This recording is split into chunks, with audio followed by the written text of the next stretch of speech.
First thing I'm going to share with you in this video, and I promise you I've watched dozens and dozens of videos. You will not see this in any other video, but it's very important. You have to handle chicken just like it's poison because you can cross-contaminate your food and make a lot of people sick. Personal story, I had a friend who got cross-contaminated with some chicken.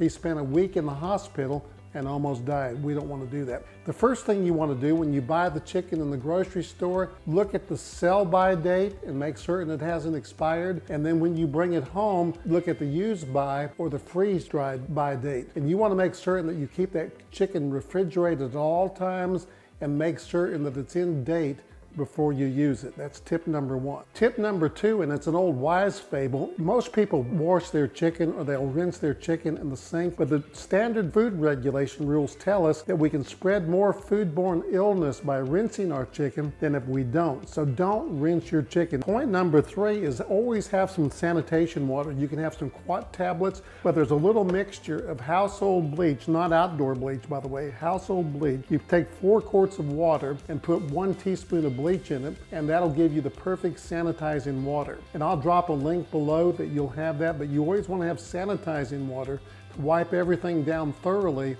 after you deal with chicken. Before we start cooking, just a few more quick tips. I have a dedicated board, this yellow board, cutting board, for the use of chicken and any kind of poultry, and that ensures and helps me not to cross-contaminate any other kind of food by using a dedicated board. And I'll put a link below to where you can buy this. Follow these tips and you'll be glad you did. We don't want to make anybody sick.